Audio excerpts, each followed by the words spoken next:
pas.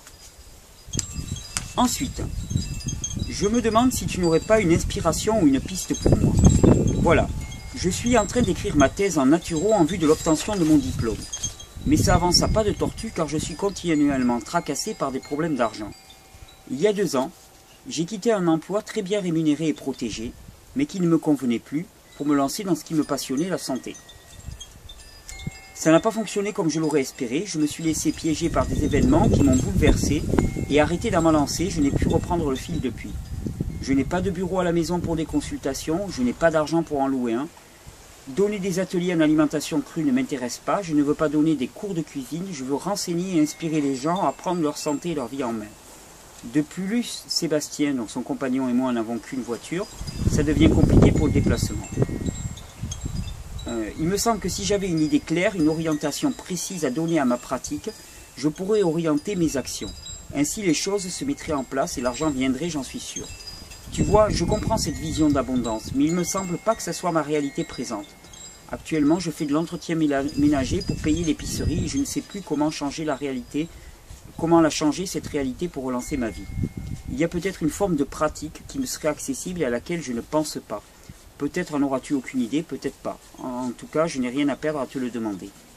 Non, je te remercie d'ailleurs de l'avoir demandé. Alors je vais tenter de t'apporter ma réponse. J'espère qu'elle correspondra, qu'elle t'aiguillera un petit peu. Ce que je note dans ce que tu dis, tu me demandes s'il y aurait une forme de pratique qui te serait accessible.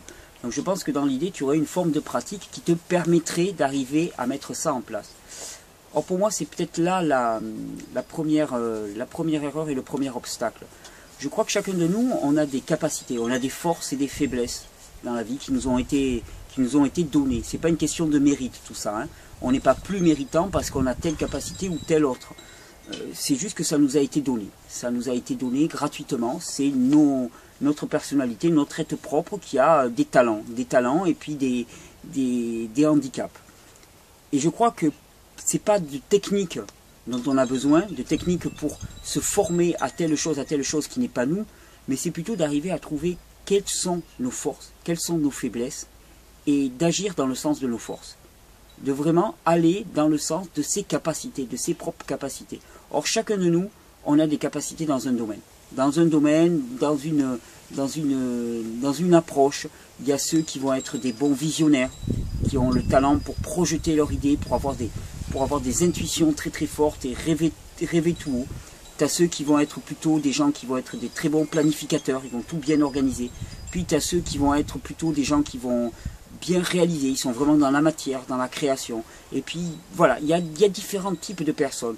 Et l'important, c'est pas de vouloir être quelqu'un qu'on n'est pas, je crois. C'est de vraiment accomplir ce pourquoi on a été outillé d'une certaine mesure dans la vie. De se connaître réellement et de savoir pourquoi on a été fait et outillé. Et donc je suis certain que tu as des capacités propres, parce qu'il ne peut pas en être autrement. Tu as des talents, tu as des domaines, l'expression, si c'est l'expression par exemple, si tu es quelqu'un qui aime bien communiquer, relationner, ben, prends une caméra, là je suis en train d'enregistrer cette vidéo, c'est avec un téléphone portable que je l'enregistre. Voilà, c'est tout. J'enregistre cette vidéo avec un téléphone portable. Prends ton téléphone portable, tu te le mets comme ça, tu t'enregistres, tu te mets sur YouTube. Si tu as des choses à dire, dis-les. Dis-les. Le plus important, c'est d'accomplir ce que tu sens comme juste. L'argent viendra ensuite, ça c'est clair. Mais l'important, c'est vraiment de ne pas d'arriver à ne pas focaliser sur des choses qui ne sont pas nous et d'arriver à voir quels sont tes outils. Quelle est ta plus grande arme, mais j'aime pas le mot d'arme, mais quel est ton plus grand atout que tu as dans la vie. Alors si tu as du mal à le savoir par toi-même, tu peux aussi écouter ce que les autres disent de toi. Ils vont te dire voilà, tu es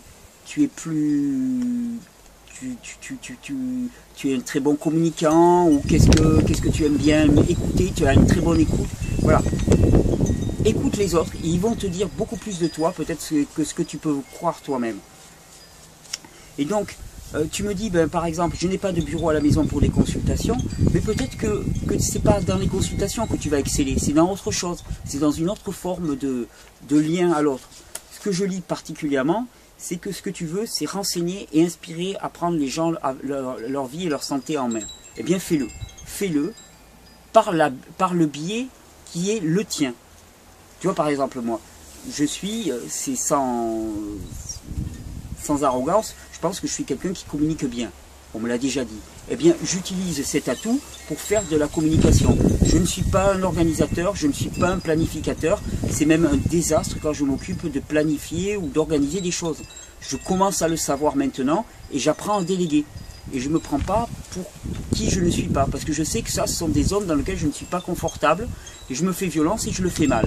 Alors qu'en ce qui concerne la vision, la projection, le rêve éveillé et puis la communication, ben, ça c'est moi. Et bien voilà. Qu'est-ce que je fais? Je prends une caméra et je parle devant une caméra. Si j'avais d'autres talents, j'organiserais autre chose. Et je crois que ce qui est important, c'est de comprendre qu'il n'y a pas une tâche, un rôle qui est plus important que l'autre. On est tous des petits éléments d'une immense chaîne humaine en interaction. Moi par exemple, si je peux partager toutes les informations que je fais avec vous, c'est uniquement parce qu'il y a des gens qui passent des heures et des heures à faire des recherches. Et quelque part, souvent, enfin, il y a quelque temps, j'étais jaloux. Je me disais, moi aussi, j'aimerais bien faire des recherches comme ça, comme ça.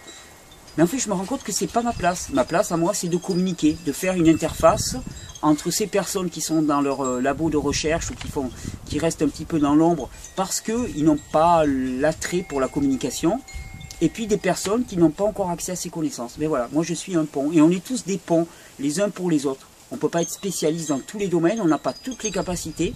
L'important c'est de savoir pourquoi on a été appelé à vivre cette expérience-là maintenant, cette expérience humaine, et quels sont nos talents et comment est-ce qu'on peut au mieux servir cette vie qui passe en nous, servir en accomplissant ce qui nous est demandé. C'est juste ça.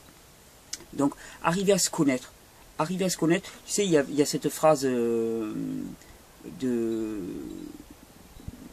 c'était sur le temple grec, c'était Hippocrate, je crois, qui disait ça, qui commençait par connais-toi toi-même. Connais-toi toi-même. C'est juste ça. C'est arriver à savoir quelle est ta propre essence, qui tu es réellement. Et tout ça, je te dis surtout en faisant en sorte que tu ne te l'appropries pas comme un mérite. Ce que tu es réellement, c'est ce qui t'a été offert. C'est juste ça.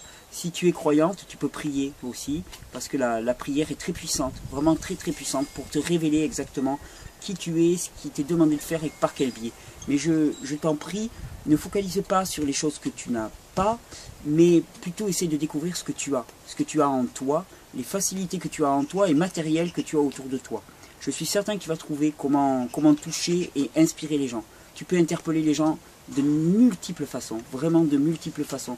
Ça va de ton voisin à n'importe qui. Je connais des gens, moi, qui vont dans les maisons de retraite pour leur parler d'alimentation, qui font ça totalement gratuitement, bénévolement. Et puis après, il s'ensuit qu'il y a un mouvement qui se met en place et l'argent viendra. Tu sais, quand j'ai commencé ces vidéos, je les ai commencées, c'était il y a 1 an et demi, ça fait pas si loin que ça. Et je ne sais pas trop pourquoi je les ai commencées. Simplement parce qu'il y avait un besoin, il y avait une nécessité. Alors j'ai pris une caméra et puis j'ai commencé à tourner. Et au début, il y avait 10 personnes. D'ailleurs, je les salue, là, les personnes qui étaient là au début, parce que je sais qu'elles sont toujours là. Et il y avait 10 personnes qui regardaient ces vidéos pendant plusieurs mois. Et vraiment, c'était misérable. J'étais tout seul au fin fond de l'Indonésie en train d'enregistrer mes caméras, en train d'enregistrer mes vidéos pour 10 personnes. Simplement, je sentais que c'était tellement juste. Moi, je sentais que ça me faisait tellement de bien, que c'était tellement important pour moi, que je ne me suis pas posé de questions. Je l'ai fait. Je l'ai fait. Et puis finalement, de fil en aiguille, ça a commencé à grossir.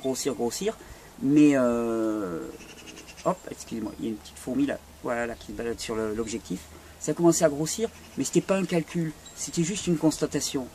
Et c'était uniquement parce que j'avais fait le domaine dans lequel j'étais à ma place et que ça a marché.